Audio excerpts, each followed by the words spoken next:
This morning on DC News Now, a high-speed crash in Virginia. Oh my God, this guy's got to kill someone. Witnesses describe the deadly collision.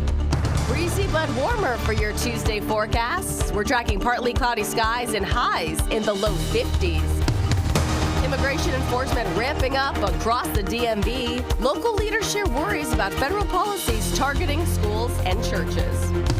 And DC schools a step closer to restricting screen time. Logically, kids at this age are easily distracted. A new proposal to limiting cell phone use in the classroom. And fighting against the spread of casinos in Fairfax County. Why neighbors are saying no to a casino in Tysons. You're watching the station covering all of the DMV. This is DC News Now. Well, good morning, and thanks for starting your morning with us here on DC News Now. It is 6 o'clock on a Tuesday. I'm Tanaya Wright. Yeah, good morning to you. I'm Corey James. We'll get the latest on those roads from Shanika. And let's start things off with Jackie on this Tuesday morning with the forecast. A bit breezy today. Yeah, it will be breezy across much of the area, but right now we're dealing with some strong wind gusts back over towards the mountains, and we do have a high wind warning that holds there until noon today. Look at Kaiser popping up a 67-mile-per-hour gust, at least at this point, and even back over towards westernmost parts of Maryland. That red popping up there. So really focus on that area where we could be dealing with the possibility of some power outages with those strong winds. But elsewhere across the area, those gusts not too bad for now. We're seeing those gusts between 15 and closer to 30 miles per hour. But this is the focus, at least for the first half of the day, back over towards the mountains. High wind warning until noon today for Kaiser and the Cumberland area. Then we have those wind advisories. Those also hold till noon along and west of the I-81 corridor, aside from right along the Blue Ridge and some of those higher elevations where we could be dealing with gusts up to 50 miles per hour in those areas under that wind advisory. Trying to plan out the rest of your day today. That sunrise will be right around 7:17 this morning. We'll be dealing with gusty winds, especially across the easternmost parts of the area as that wind continues to sink its way farther south and east. So gusty winds, just not nearly as strong as what we're dealing with back over towards Kaiser right now. And still quite gusty out there for the middle of the afternoon, but warm highs into those lower 50s. I'll have more details of that 7-day in just a few minutes. Shanika, what are you seeing out there on the roadways this morning? All right. Hey, Jackie, top of the 6 o'clock hour on this Tuesday. Happy Tuesday. You're looking very good right now along BW Parkway, heading both north and southbound. So this is right near 193. Past this point, if you're heading toward the Beltway, you will see a disabled vehicle. So watch for that. Just move to the side once you see those flashing lights there. For the rest of your commute, though, all good. Right now, I'm not even seeing any red spots along the Capitol Beltway. Usually through Montgomery County, the outer loop gets busy. Through Prince George's County, not a bad ride. In the district, DC 295, of course, that's going to be slow. And you are starting to see some slowdowns right near 414. That's St. Barnabas Road. That's on the inner loop side. No problems, though. Just keep your speeds down if you're heading out in that direction, guys. Shanika, thank you. In Virginia, a woman is dead after a high-speed crash involving 4 vehicles in Arlington. Yeah, the driver hit one car and careened into 2 others. The crash was a shock to one man who witnessed it. Our Daniel Hamburg walks us through what happened. I said, oh my God, this guy's got to kill someone. Strong reaction from a witness as Arlington police say the driver of this pickup truck was heading east on Wilson Boulevard. He was going like really fast, like 80 miles an hour. When a woman in a white car turned onto Wilson Boulevard from North Vermont Street. The driver of the truck barreling down the road. Adam Farah witnessed it all. I see him swerve out the way of one car, and then he smacks the white car. I just heard a big crash, probably the biggest crash you've ever heard in your life. Like it was almost like a bomb went off. Police say 2 other cars waiting at the light were also hit. The woman driving this white car was pronounced dead at the hospital. Police stayed on scene for hours, piecing together what happened and cleaning up a wide field of debris. Farah is processing what he saw. Just really shocked, and I just saw like somebody's really hurt, and it just makes you feel like you need to appreciate life a little bit more. All right, well, 3 teens facing charges in connection to a deadly triple shooting that happened in Alexandria last year. This happened on Wythe Street on September 19th. The victim, 25-year-old Quankia Frazier, died at the scene. 2 other people were shot, including a 15-year-old boy. Arlington police say they worked with the ATF to help connect the suspects to the shooting. We've been able to take 3 people into custody. These 3 individuals, who are all juveniles, or they were juveniles at the time of the crime, have been charged with multiple violations of code. The teens are 16 and 17 years old. Police also continue to investigate a separate shooting that happened days later, where 2 teenage boys were shot while sitting in a car. Immigration policies are going through some major changes under the Trump administration. The administration now allows Immigration and Customs Enforcement to make arrests in sensitive locations. This includes places of worship and schools. They are also using military planes to deport undocumented migrants. The Trump administration has also expanded expedited removal, and that means ICE can deport people without appearing before an immigration judge. Meantime, ICE says it made more than 1,200 arrests over the weekend. The mass deportations have already started conflict. Hundreds of visa appointments have been canceled at the U.S. Embassy in Colombia. It is because of a dispute between President Trump and the Colombian president over deportation flights. That dispute also nearly turned into a costly trade war. The White House border czar said this is only the beginning of mass deportations.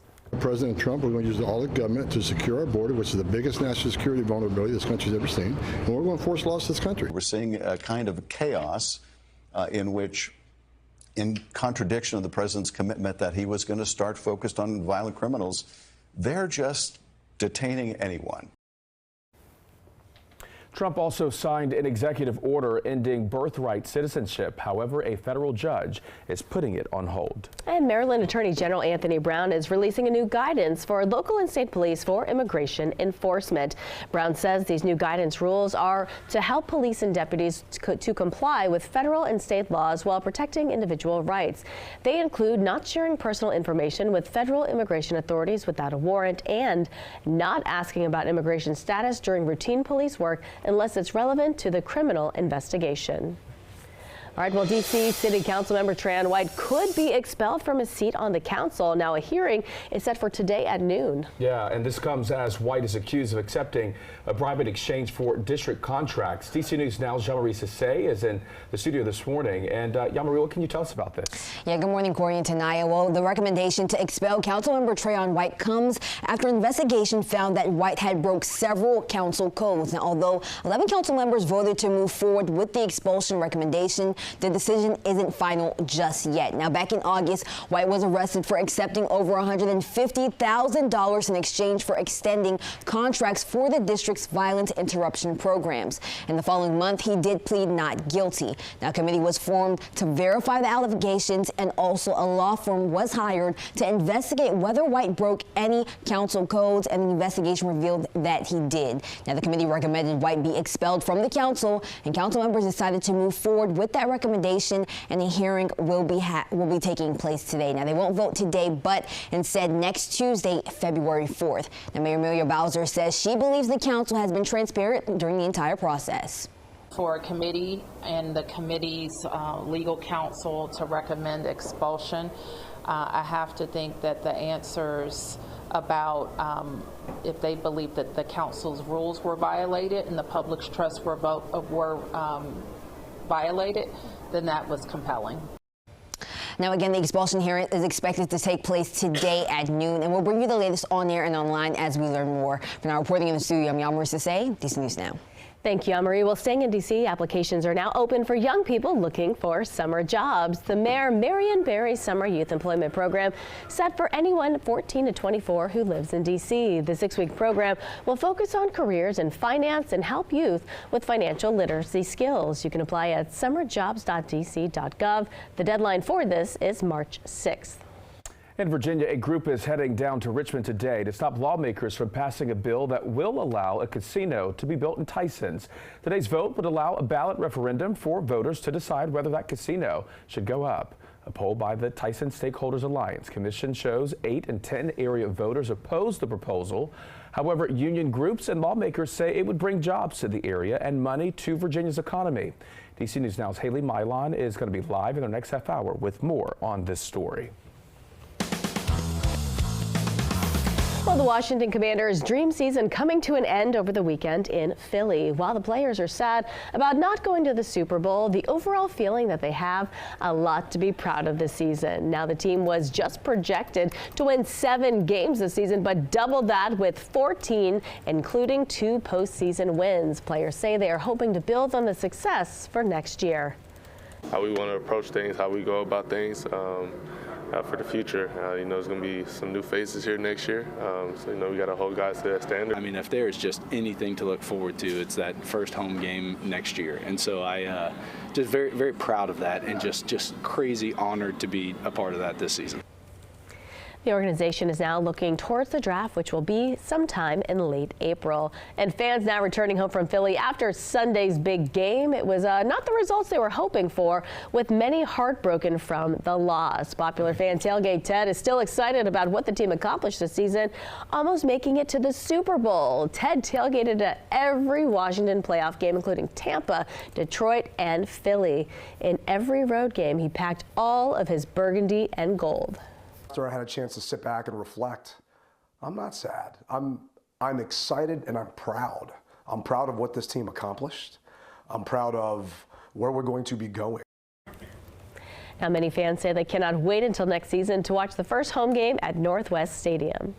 Commanders rookie quarterback Jayden Daniels taking some time to give back during the offseason. He is auctioning off a custom Commanders jacket reading LA Strong on the inside. Daniels grew up in California. The state is still recovering from those devastating wildfires, destroying homes and businesses, killing nearly 24 people.